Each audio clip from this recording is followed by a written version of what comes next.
ये physics question एक puzzle की तरह है। तो चलिए क्वेश्चन को थोड़ा सॉल्व करते हैं।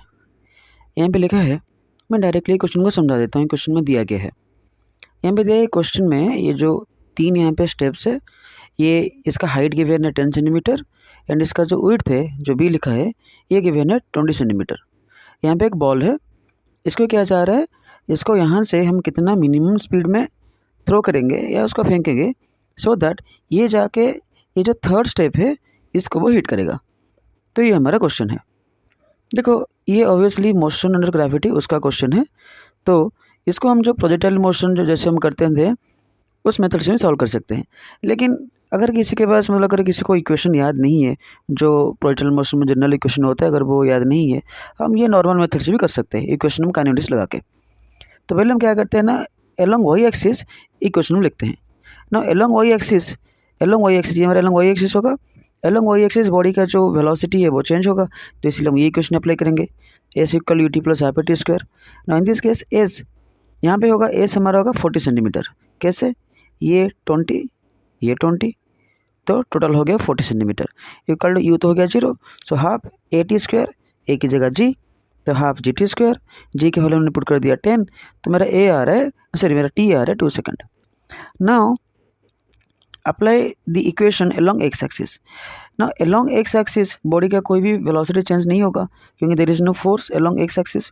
Gravity only acting along y axis, there is no force, इस डायरेक्शन में देयर इज नो फोर्स। तो simply v equal to s by t, so v का हो जाएगा एस बाई टी मतलब 40 सेंटीमीटर।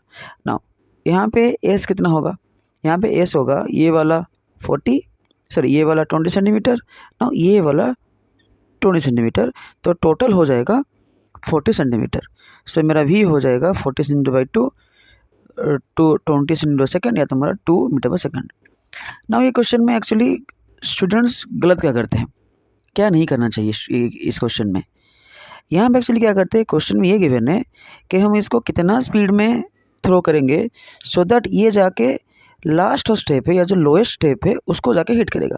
ये ग्राउंड को हिट नहीं करेगा, ये जाके बस इसको हिट करेगा, इसको हिट करेगा। ये थोड़ा डायग्राम में थोड़ा गलत दिया है, लेकिन हम जो क्वेश्चन लिखा है यहाँ पे लिखा है as to hit directly the lowest plane. Lowest plane मतलब ये थर्ड वाला प्लेन।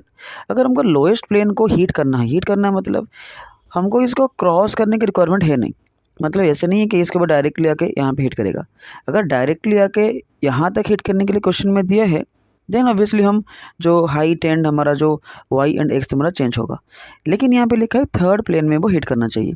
इसका मतलब ये बॉल को ओनली ये वाला सरफेस एंड ये वाला सरफेस को ओवरकम करना है या हॉरिजॉन्टल डिस्टेंस को कवर करना है।